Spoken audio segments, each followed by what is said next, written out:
నవ్వేటప్పటికీ అమ్మా ఎంత అధిక్షేపించిందిరా బాధేసింది హనుమకి. మీరు మందర సంకాచౌమభౌదీప్తానల ప్రభ అగ్రతవ్యవతస్తేచ సీతాయా మనరోత్తమ. మేరు పర్వత శిఖరాలంత పెద్దవారైపోయి కాలిపోయినటువంటి పెనంలా దంస్టలు బయటపెట్టి, అమ్మా చూశావా ఇప్పుడు నా రూపం వచ్చి కూర్చో తీసుకెడతాను.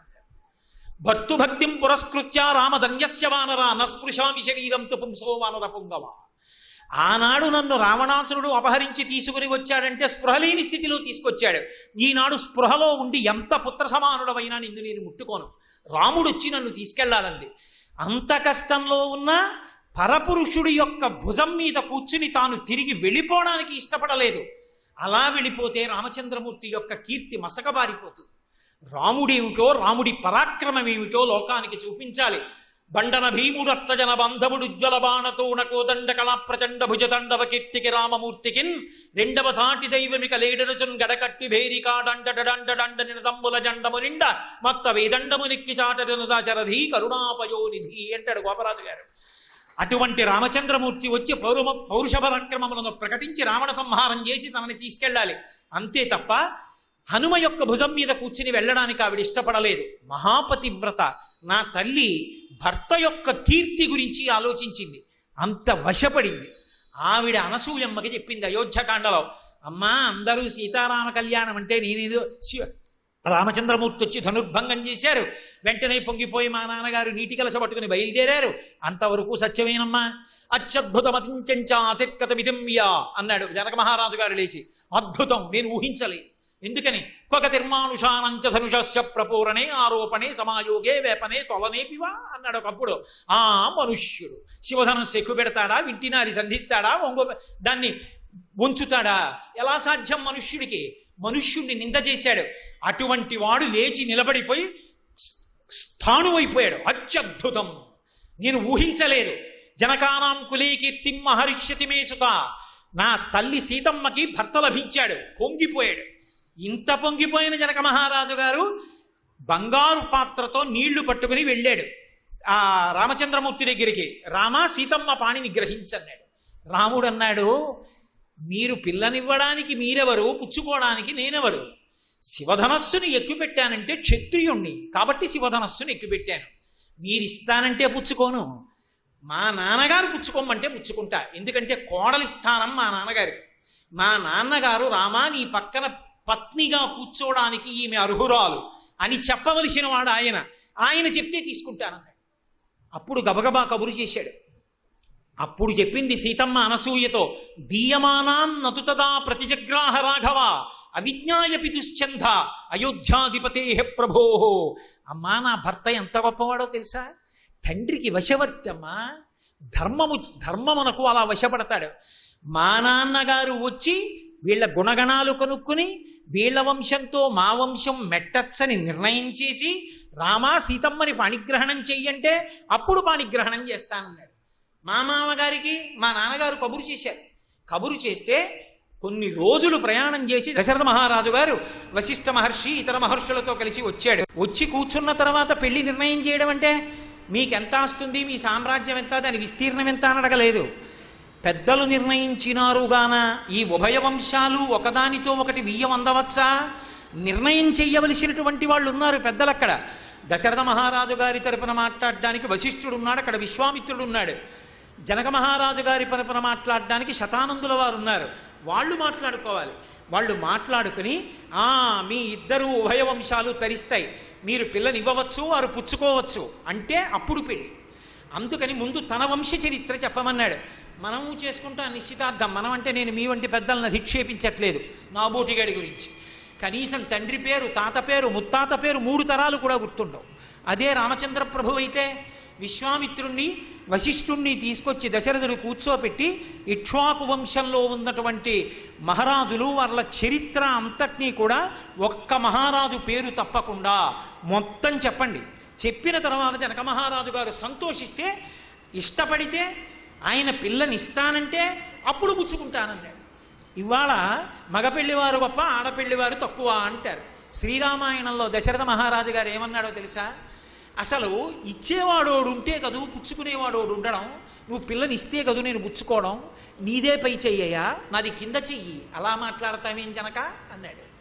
అప్పుడు వశిష్ఠుడు మాట్లాడడం మొదలుపెట్టాడు. ఓ జనక మహారాజా, ఇక్ష్వాకు వంశం ఎంత గొప్పదో తెలుసా? ఈ వంశంలో మొట్టమొదట ఉన్నది అవ్యక్తం. ఆ అవ్యక్తమై అంటే ఏది ప్రకటనము కాని స్థితి, అవ్యక్తము నుండి వచ్చినటువంటి వాడు బ్రహ్మగారు. ఆ బ్రహ్మగారికి పుట్టినటువంటి వాడు మరీచి. ఆ మరీచికి పుట్టినటువంటి వాడు కశ్యపుడు. కశ్యపునికి పుట్టినటువంటి వాడు సూర్యుడు. సూర్యునికి పుట్టినటువంటి వాడు మనువు. మనువుకు పుట్టినటువంటి వాడు ఇక్ష్వాకువు. ఇక్ష్వాకువుకు పుట్టినవాడు కుక్షి. కుక్షికి పుట్టినవాడు వికుక్షి. వికుక్షికి బాణుడు. బాణునికి అనరణ్యుడు. అనరణ్యునికి పృథువు. పృథువుకి త్రిశంకుడు. త్రిశంకునికి దుందుమారుడు. ఆయనకే యువనాశ్వుడని పేరు. ఆయనకి మాంధాత. మాంధాతకి సుసంధి. సుసంధికి ఇద్దరు కొడుకులు, ధ్రువసంధి ప్రసేనజిత్. పెద్ద కొడుకైన ధ్రువసంధికి భరతుడు. భరతునికి అసితుడు. అసితునికి సగరుడు. సగరుడునికి అసమంజసుడు. అసమంజసునికి అంశుమంతుడు. అంశుమంతునికి దిలీపుడు. దిలీపునికి భగీరథుడు. భగీరథునికి కకుత్సువు. కకుత్సువుకి రఘువు. రఘువుకి ప్రవృద్ధుడు. ప్రవృద్ధునికి శంఖనుడు. శంఖనునికి సుదర్శనుడు. సుదర్శనుడికి అగ్నివర్ణుడు. అగ్నివర్ణుడికి శీఘ్రగుడు. శీఘ్రగుడికి మళ్ళీ మరువు. మరువుకి ప్రశుశ్రుకుడు. ప్రశుశ్రుకునికి అంబరీషుడు. అంబరీషునికి నహుషుడు. నహుషునికి యయాతి. యయాతికి నాభాగుడు. నాభాగునికి అజమహారాజు. అజమహారాజుకు దశరథ మహారాజు. దశరథ మహారాజుకి రామలక్ష్మణ భరత శత్రుఘ్నులు. ఇక్ష్వాకు వంశం ఇంత గొప్పది. ఇటువంటి వంశంలో ఇంతమంది మహారాజులు ఆవిర్భవించారు. వీళ్ళందరూ సింహాసనాన్ని అధిష్ఠించి ధార్మికమైనటువంటి పరిపాలన చేశారు. అటువంటి వంశంలో పుత్రకామేష్టి చేస్తే పుట్టినటువంటి పిల్లవాడి రాముడు అని వశిష్ఠ మహర్షి చెప్తే, శతానందుల వారు జనక మహారాజు గారి యొక్క వంశాన్ని చెప్పాడు. ఈ వంశానికి ప్రారంభంలో ఉన్నటువంటి వాడు నిమి. ఆ నిమి చక్రవర్తికి పుట్టినటువంటి వాడు మిథి. ఆ మిథికి పుట్టినటువంటి వాడు నందివర్ధనుడు. ఆ నందివర్ధనునికి పుట్టినటువంటి వాడు అశోకుడు. ఆయనకి పుట్టినటువంటి వాడు సుకేతువు. ఆ సుకేతువుకి కలిగినటువంటి సంతానమే మహానుభావుడైనటువంటి దేవరాతుడు. దేవరాతుడికి బృహద్రథుడు. బృహద్రథునికి మహావీరుడు. మహావీరుడికి సుధృతి. సుధృతికి దుష్టకేతువు. దుష్టకేతువుకి హర్యశ్వుడు. హర్యశ్వరుడికి మరుడు. మరునికి ప్రతీంధకుడు. ప్రతీంధకునికి దేవమీఢుడు. దేవమీఢునకు విభుదుడు. విభుదునకు మహీధ్రకుడు. మహీధ్రకునికి కీర్తిరాతుడు. కీర్తిరాతునికి ముందు ఆ మరువుకి తర్వాత కీర్తిరథుడు. కీర్తిరాతుని తర్వాత వచ్చినటువంటి వాడు మహారోముడు. మహారోముని యొక్క కుమారుడు స్వర్ణరోముడు. స్వర్ణరోముని యొక్క కుమారుడు హ్రస్వరోముడు. హ్రస్వరోమునికి ఇద్దరు కుమారులు. ఒకడు జనక మహారాజు, ఒకడు కుశధ్వజుడు. జనక మహారాజు గారికి ఇద్దరు ఆడపిల్లలు, సీతమ్మ, ఊర్మిళ. ఇదిగో కుశధ్వజుడికి ఇద్దరు ఆడపిల్లలు, మాండవి, శృతకీర్తి. ఓ దశరథ మహారాజా, నీవు అంగీకరిస్తే రాముడికి సీతమ్మని, ఈ రెండవ పిల్ల అయినటువంటి ఊర్మిళని లక్ష్మణునికి ఇస్తాం. అలాగే జనక మహారాజు గారు తమ్ముడైనటువంటి కుశధ్వజునికి ఉన్నటువంటి ఇద్దరు ఆడపిల్లలో మాండవిని భరతునికి, శృతకీర్తిని శత్రుఘ్నుడికి ఇస్తాం. నలుగురికి వేరువేరు అగ్నిహోత్రాలు పెట్టి వివాహం చేస్తాం. అందుకని నలుగురికి వివాహం చెయ్యడం సాధ్యం. కాబట్టి నువ్వు అంగీకరిస్తావా? రెండు వంశములు సమానముగా సరిపోయే, ఒకరితో ఒకరు వియ్యం అందవచ్చు, పెద్దలైన మేము నిర్ణయం చేశామన్నారు. దశరథ మహారాజు గారు అప్పుడు సంతోషంగా లేచి, జనక మహారాజా, పిల్లనివ్వయా, కోడలుగా స్వీకరిస్తానన్నాడు. మా మామగారు దశరథుడు ఒప్పుకుంటేనమ్మా నన్ను భార్యగా స్వీకరించాడు రామచంద్రమూర్తి. అంతటి వశవర్తి. గురువు పేరు చెప్పినా, తండ్రి పేరు చెప్పినా అంత వశవర్తి అయి ఉంటాడు. అంత వశవర్తి అని ఎక్కడైనా ధర్మానికి వ్యతిరేకంగా ఓ మాట వస్తే మాత్రం ఒప్పుకోడు. దశరథ మహారాజు గారే అరణ్యవాసానికి వెళ్ళిపోతున్న రామచంద్రమూర్తిని చూసి బెంగ పెట్టుకుని దగ్గరికి పిలిచి, రామా రామా, అరణ్యవాసానికి వెళ్ళిపోకయ్యా, నేను నీతో ఒక మాట అంటాను, నమ్ము. నన్ను నిగ్రహించింది కైకమ్మ, లేకపోతే నీకు రాజ్యం ఇవ్వకూడదన్న భావన నాకు లేదు.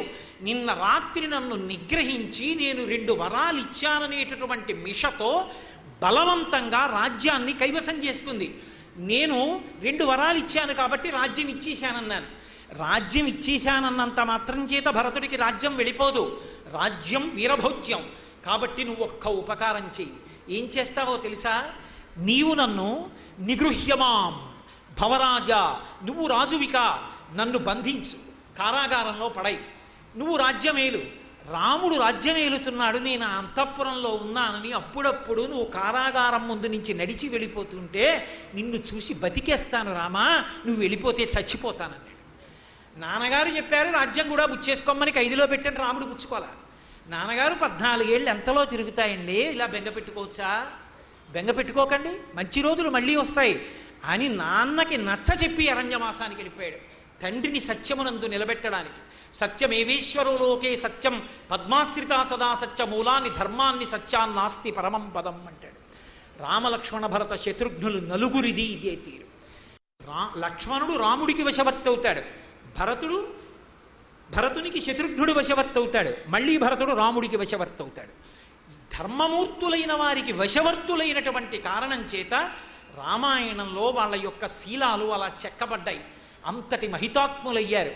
అందుకే ఎప్పుడో త్రేతాయుగంలో పరిపాలించినటువంటి వాడు కావచ్చు, కానీ ఇప్పటికీ రామ కథకి, రామనామానికి, రామచంద్రమూర్తి యొక్క పట్టాభిషేకానికి అంతటి వైభవం వచ్చింది. రంగతుంగత రంగ సంఘములతో రంజిల్లు ఘోషంబుతో బంగారంబుకు పొంగుతో నురగతో పువ్వాట తుంపర్లతో భంగులు తలుపుతూ జంగలించుతు నభో భాగము నుండి జారన్ గంగమ్మను దల్చితే శిరమునన్ రంజిల్లుతున్ శంకరా అని పరమ సంతోషంతో లోపల నుంచి అదొక తన్నుకొచ్చేటటువంటి మహాప్రవాహం, అదో గొప్ప ఆనంద ఝరి. గురువుగారి పేరు చెప్తే ఎంత మురిసిపోతాడంటే రాముడైనా లక్ష్మణుడైనా ఇక మాట మాట్లాడరు. అసలు అగ్ని పరీక్షలు కొన్ని సందర్భాలలో ఇచ్చిన వేళ దాటిపోయింది. 4 నెలలలో నేను దూతల్ని పంపి సీతమ్మ తల్లి యొక్క జాడ కనిపెడతానన్నాడు సుగ్రీవుడు. ఇచ్చిన వేళ దాటిపోయింది. హాయిగా రుమతోటి తారతోటి భోగం అనుభవిస్తున్నాడు.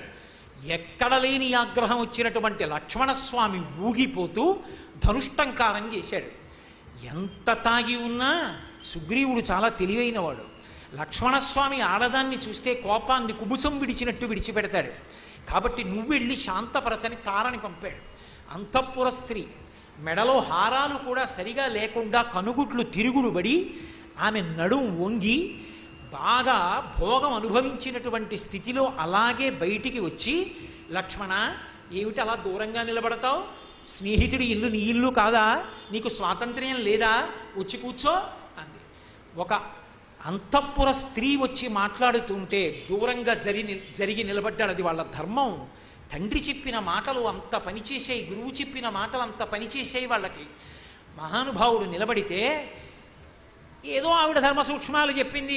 ఎంతకాలం నుంచియో భోగాలన్నిటికీ దూరంగా ఉన్నాడు, వాలి తరిమి కొట్టాడు, అరణ్యాల్లో తిరిగాడు, ఇంతకాలానికి భోగం దొరికింది, సంతోషంగా తన భార్య రుమతోటి నాతోటి కాలక్షేపం చేస్తున్నాడు, మధుపానం చేశాడు, అందుచేత మత్తెక్కిపోయాడు, కాలం గుర్తు రాలేదు. లక్ష్మణ కోపగించకంది. ఇన్ని చెప్పినా సుగ్రీవుడు బయటికి వచ్చేటప్పటికే లక్ష్మణస్వామి కోపం ఆగల, ఊగిపోయాడు. ఊగిపోయినప్పుడు అలా నిలబెట్టేయాలంటే ఏ మాట మాట్లాడాలో కనిపెట్టింది తార. తార మాటలు రామాయణంలో మెరుపులు. ఆవిడంది, ప్రాప్తకాలం నజానీతే విశ్వామిత్రో యథాముని. ఏమయ్యా అంత కొప్పడుతున్నావే, విశ్వామిత్రో మహాతేజాహ.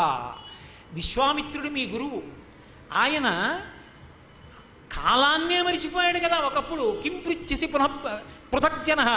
ఇంకా సామాన్యమైనటువంటి వానరం సుగ్రీవుడి గురించి చెప్పేదేమందయ్యా. బ్రహ్మర్షి అవుతానని తపస్సు చేయడానికి వెళ్ళాడు విశ్వామిత్రుడు. వెళ్ళినటువంటి వాడు మేనక యొక్క ఆ కామపాశాలకి లొంగిపోయి ఆమెతో చాలా కాలం జీవనం చేస్తూ ఉండిపోయాడు. ఆఖరికి శకుంతల కూడా పుట్టేసింది. పుట్టేసిన తర్వాత గుర్తొచ్చింది, నేను తపస్సు చేయడానికి వచ్చాను, ఇదేమిటి కామపాశాలకు వశుణ్ణైపోయాను. వశుణ్ణైపోయానని గుర్తు వచ్చి అప్పుడు మళ్ళీ తపస్సు చేయడానికి వెళ్ళాడు. ఏమయ్యా, బ్రహ్మర్షి అంతటి మహానుభావుడు విశ్వామిత్రుడే కామానికంత లొంగిపోయాడే.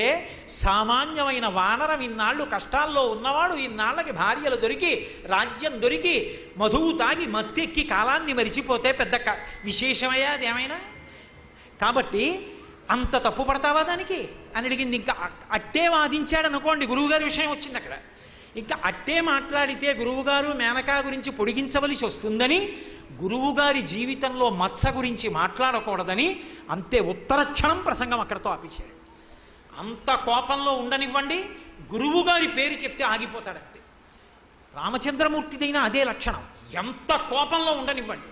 అంటే కోపం వస్తుందా రాముడికి? వచ్చింది. ఒకానొకప్పుడు సీతమ్మ కనపడకపోతే ఆఖరికి ఏ భూతము కూడా సీతమ్మని ఎవరు అపహరించారో చెప్పకపోతే ఎక్కడ లేని కోపం వచ్చేసి లక్ష్మణస్వామిని పిలిచన్నాడు, యథా జరా యథా మృత్యు యథా కాలో యథా విధి నిత్యం న ప్రతిహన్యంతే సర్వభూతేషు లక్ష్మణ. ఓ లక్ష్మణ, వృద్ధాప్యాన్ని దాటలేరు, మృత్యువుని దాటలేరు, కాలాన్ని దాటలేరు, విధిని దాటలేరు. సర్వభూతములు ఈ నాలుగింటికి వశపడతాయి. ఈ నాలుగిటికి ఎలా వశపడతాయో అలా ఇవాళ నా క్రోధానికి లోకము వశపడింది. నేను నారాచ బాణముల చేత కప్పేస్తాను ఆకాశాన్ని. ఇక రాక్షసులన్న వాళ్ళు ఈ లోకంలో ఉండరు, దేవతలు కూడా మిగలరు. ఈ బ్రహ్మాండాల్ని లయం చేసేస్తున్నాను. ఇక ఈ ప్రాణులు ఉండవు. సీతమ్మ కనపడలేదు, ఎవరు తీసుకెళ్లారని అడిగితే జవాబు చెప్పిన వాడు ఒక్కడు లేడు. గోదావరి కూడా చెప్పట్లేదు. కాబట్టి ఇవి ఉండడానికి వీల్లేదు, వీటన్నిటినీ నేను పడగొట్టేస్తున్నానన్నాడు. నిజంగా అప్పుడు లక్ష్మణుడు ఏదైనా చెప్పబోయాడు అనుకోండి, అసలు తప్పు నీ వల్ల జరిగింది, నువ్వు కదూ దీనికి అంతటికీ కారణం, నిన్ను సీతమ్మ దగ్గర ఉండరా అన్నాను. తౌదునమ్మా అని మీ వదిలి తిట్టిందని అక్కడికి వచ్చావు, ఏం జరిగింది? సీతాపహరణం జరిగింది, ఇప్పుడు నువ్వు చెప్పొచ్చావా అని కాల్తో ఒక్క తన్ను తన్నచ్చు లక్ష్మణస్వామిని ఆగ్రహంలో. కానీ లక్ష్మణస్వామి రామచంద్రమూర్తి యొక్క పాదముల మీద పడి రెండు పాదాలు గట్టిగా పట్టుకుని తలెత్తి అన్నయ్య వంక చూస్తూ ఒక మాట అన్నాడు. అన్నయ్య, పురాభూత్వా మృదుర్దంత సర్వభూతహితే రత నక్రోధవశమాపన్న ప్రకృతిం మాతుమర్కసి. అన్నయ్య, నీది మృదు హృదయం, సమస్త భూతముల యొక్క క్షేమాన్ని కోరుకునేటటువంటి వాడివి. ఇవాళ ఏమిటన్నయ్య ఇంత క్రోధం వచ్చింది? సీతమ్మ కనపడలేదని అన్ని ప్రాణుల్ని లయం చేస్తావా? ఏకస్య నాపరాధీన భూతాన్ హంతు నహార్హసి లోకాన్ హంతు నహార్హసి. అన్నయ్య, సీతమ్మని ఎత్తుకెళ్ళిన వాడు ఎవడో ఒకడు, వాణ్ణి చంపు వెతికి. అంతేకాని గురువుగారు ఎందుకు అన్నయ్య నీకు విద్యనిచ్చింది? లోకాలన్నిటినీ చంపేస్తావా? అలా చంపచ్చా అన్నయ్య? సూర్యే చంద్రే లక్ష్మి ప్రభా సూర్యే గతిర్వాయు క్షమాభువి ఏతత్తు నీతాం సర్వే త్వయిచానుత్తమం యశాహ. అన్నయ్య, సూర్యుడు అంటే కాంతి, చంద్రుడు అంటే వెన్నెల, భూమి అంటే కదలకుండా ఉండడం, గాలి అంటే కదలడం, రాముడు అంటే ఉత్తమమైన కీర్తి. అటువంటి వాడి ఇవాళ ధర్మం తప్పి లోకాల్ని చంపుతావా? అన్నయ్య, నిగ్రహించుకో, తాళ్ళు, ఓర్పు వహించన్నయ్య. కష్టం వచ్చినప్పుడు ఓర్పు పట్టాలి. మన గురువైన విశ్వామిత్రుడు ఎన్ని కష్టాలు పట్టాడన్నయ్య బ్రహ్మర్షి అవడానికి. మన గురువైన వశిష్ఠుడు 100 కొడుకులు ఒక్కరోజు చచ్చిపోయారన్నయ్య. ఇప్పటికి సూర్యచంద్రులు గ్రహణాలకి బాధపడుతున్నారన్నయ్య. ఇంత ఓర్పు కలిగిన భూమి అప్పుడప్పుడు కదులుతోందన్నయ్య. వీళ్ళకన్నా మనకు వచ్చిన కష్టమా అన్నయ్య? తాళ్ళు, ఓర్పు చెందు, అన్వేషిద్దామన్నయ్య. శోకో నాశయితే ధైర్యం, శోకో నాశయితే స్మృతం, శోకో నాశయితే సర్వం నాస్తి శోక సమోరిపు. క్రోధానికి కారణమైన శోకము నుంచి వినిర్ముక్తం కమ్మని రామాయణం ఒకటికి 10 మాటలు చెప్తుంది. అనిర్వేద శ్రియోమూలం అనిర్వేద పరం సుఖం అనిర్వేదోహి సతతం సర్వార్థీషు ప్రవర్తక కరోతి సబలం జన్మో కర్మ యత్తత్ కరోతి సహా తస్మాద్ నిర్వేద కృతం యత్నం చేస్తేహముత్తమం అంటారు సుందరకాండలో హనుమ. అన్నయ్య, శోకాన్ని విడిచిపెట్టు. ఉత్సాహో బలవాన్నార్యానస్తోత్సాహత్పరం బలం స్వోత్సాహస్యాస్తి లోకేస్మిన్ కించిదపి దుర్లభం. అన్నయ్య, ఉత్సాహాన్ని పొందినవాడు సాధించలేనిది లోకంలో లేదు. కాబట్టి సీతాన్వేషణం చేద్దాం రా అన్నయ్య అన్నాడు. నిజంగా లౌకికంగా ఆలోచిస్తే తప్పు చేసినట్టుగా కనిపించినటువంటి లక్ష్మణస్వామి నీతి చెప్పినా కూడా విన్నాడు రాముడు. నిజంగా మన గురువులు మనకి విద్య నేర్పింది, నాకేదో ఆపదొచ్చిందని అందరినీ చంపమనే వద్దు, పద లక్ష్మణ సీతాన్వేషణం చేద్దామన్నాడు. వాళ్ళు వశవర్తులు. వాళ్ళు ఒక పని చేసే ముందు గుర్తు తెచ్చుకుంటారు గురువుని తండ్రిని. అందుకే లోకమునకంతటకు ఆరాధ్యులయ్యారు. అదే రావణాసురుడైతే మారీచుడు చెప్పాడు, ఓరి పిచ్చివాడా, సులభాహ పురుషారాజన్ చటతం ప్రియవాదిన అప్రియస్యతు పథ్యస్య వక్తా శ్రోతా చ దుర్లభ. లోకంలో ఎప్పుడైనా ఎక్కడైనా అవతలవాడు పాడైపోయేటటువంటి విషయమైనా సరే మనకెందుకు వచ్చిన గొడవ, వాడికి నచ్చుతుంది కదా అని చెప్పేటటువంటి వాడు దొరుకుతాడు తప్ప అవతలవాడి మనసుకి కష్టంగా కనిపించినా కూడా వాడికి ఉద్ధారకమైన విషయములు చెప్పేటటువంటి వాడు ఉండడు. ఒకవేళ అలా ధైర్యంతో చెప్పగలిగిన వాడు ఉన్నా ఆ మాట వినేవాడు ఉండడు. ఒకవేళ అలా చెప్పగలిగిన ధైర్యశాలి, వినగలిగిన సహనవంతుడు కలిస్తే అంతకన్నా క్షేత్రం ఇంకోటి లేదు. అని, ఓ రావణ, నేను చెప్పిన మాట వినరా, నేను చెప్పిన మాట వింటే బాగుపడతావురా, నీ మంచి కోసమే చెబుతున్నాను, విననంటావా? కళత్రాణి సౌమ్యాని మిత్రవర్గం స్తథైవచ యదీచ్ఛసి చిరం ప్రోక్తం మాకృధారామ విప్రియం. నా మాట విను, వినకపోతే పుత్రమిత్ర కళత్రాదులతో నశించిపోతావు. ఏమనుకుంటున్నావో రాముడంటే? ఎప్పుడో చిన్నప్పుడు కొట్టాడు రా ఒక్క బాణం పెట్టి, ఏకవస్త్రధరో ధన్వీ శిఖీ కనకమాలయ. అప్పటికింకా ఉపనయనం చేసుకున్న బ్రహ్మచారిరా, మానవాస్త్రం పెట్టి కొడితే ఇప్పుడు వచ్చి ఇక్కడ పడ్డా. ఆ తర్వాత ఇంకొకసారి కొట్టాడు అస్త్రం పెట్టి. అప్పటి నుంచి నా బతుకేమిటో తెలుసా? పర్ణశాలలోంచి బయటికి రాను. ఎందుకు రానో తెలుసా? ఒకవేళ బయటికి వెడితే ఎవరైనా నా దగ్గరికి వచ్చి రాతో కూడిన పదాలు మాట్లాడతారేమోనని భయం. రత్నాని చరధాశ్చైవ విత్రాస జనయంతిమే. నా దగ్గరికి వచ్చి ఎవరైనా రత్నం అందామని రా అంటే తర్వాత మా అంటారేమో అని పారిపోతాను. రథం అనడానికి రా అంటే మా అంటారేమో అని భయపడి పారిపోతాను. నాకంత భయం పట్టుకుందిరా. రాముడు అంటే అంత గొప్పవాడు. ఆయన జోలికి వెళ్ళాడు. రామో విగ్రహవాన్ ధర్మ సాధు సత్యపరక్రమ రాజా సర్వస్య లోకస్య దేవానాం మఘవానిపాహ. ఆయన ఇంద్రుడు ఎటువంటి వాడో దేవతలకి నరలోకానికి అంతటికి రాముడు అటువంటి వాడరా. మహానుభావుడు, రాశీభూతమైన ధర్మమూర్తి. ఆయన జోలికి వెళ్ళవద్దని చెప్పాడు. అన్ని చెప్తే విన్నాడా? పెద్దల మాటకి వశవర్తి అయ్యాడా? ఆ రావణాసురుడికి మంచి చెప్పినవాడు లేడా? చెప్పినవాడు ఉన్నా విననివాడు నశించిపోతాడు. చెప్పిన మాట మంచిది విని ఆ మంచి మాట చెప్పిన మంచివాడికి వశవర్తి అయినటువంటి వాడి జీవితం చక్కబెట్టబడమే కాకుండా వాడు లోకానికి ఆదర్శప్రాయుడవుతాడు. రామాయణంలో రామచంద్రమూర్తి, లక్ష్మణస్వామి, భరతుడు, శత్రుఘ్నుడు ఈ నలుగురి యొక్క గొప్పతనం ఎక్కడుంది అంటే మాట వినడంలో ఉంది, వశవర్తి అవడంలో ఉంది, లొంగడంలో ఉంది. సీతమ్మ గొప్పతనం అంతా అక్కడుంది. రాముడంటే తనకి భార్య కాబట్టి, దశరథుడు చేశాడు కాబట్టి సంతోషంగా భార్యని ఎంతో ఇష్టపడ్డాడు. మరి సీతమ్మ తల్లి రాముడిని ఎందుకు ఇష్టపడాలి అంటే ఒకటే కారణం. ఈ దేశంలో ఒక లక్షణం ఉంది. భర్త కన్నా పరదైవం ఇంకొకరుండరు. భర్తయే కట్ట ఎదుట కనపడుతున్నటువంటి దైవం. ఆ దైవమైనటువంటి భర్త మాట వినకపోవడం కన్నా మహాపచారం ఇంకోట్లేదు. కామకోటి పీఠాధిపత్యం వహించిన చంద్రశేఖరేంద్ర సరస్వతి మహాస్వామి వచ్చిన వాళ్ళకి చంద్రమౌళీశ్వర తీర్థం ఇస్తున్నారు. ఒక ఆవిడొచ్చి ఆ తీర్థం తీసుకోవాలని పూజ చూడాలని వచ్చింది. కూతురుని తీసుకొచ్చింది. ఆ కూతురు మెడలో ఉన్న నగ ఎవరో తస్కరించారు. వింటున్నారు మహాస్వామి ఆవిడ ఏడుపులు అన్నీని. ఆయన త్రికాలవేది, ఆయనకి తెలియనిదే ఉంటుంది. ఆ వరుస క్రమంలో వచ్చిన ఒక వృద్ధ స్త్రీ చెయ్యి చాపింది తీర్థం కోసం. ఆయన ఇవ్వడం మానేసి పక్కన పెట్టేసి ఉద్ధరిని అన్నారు, తీసి ఇచ్చేసేయి, చేసిన పాపం చాలదా, పిల్ల మెడలో నగ తీస్తావా అన్నారు. ఆవిడంది, నేను ఇవ్వడం ఏమిటి, నేనెప్పుడు తీశాను.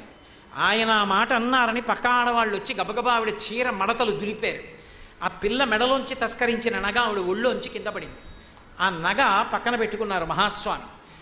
ఏ స్త్రీ కూతురు యొక్క నగ పోయిందో ఆమె కూతురుని వెంట పెట్టుకుని వరుస క్రమంలో తీర్థానికి వచ్చింది. తీర్థం ఇచ్చి నగ తీసి ఆవిడ చేతిలో పెట్టి, ఇంకెప్పుడూ వద్దన్న పని చెయ్యకు అన్నారు. ఎవరికీ అర్థం కాలేదు. ఏమిటి వద్దన్న పని చేసింది ఈవిడ అని. పక్కకి వెళ్ళాక అడిగారు, ఏం చేశావని అడిగారు. నా భర్త నాకు అన్నం వండి పెట్టవే, ఉద్యోగానికి వెళ్ళాలని అడిగితే అన్నపు గిన్నె బల్ల మీద బారేసి మీరు వెట్టికి తినండి, చంద్రమౌళీశ్వరారాధన చూడాలి, తీర్థం పుచ్చుకోవాలని వచ్చాను.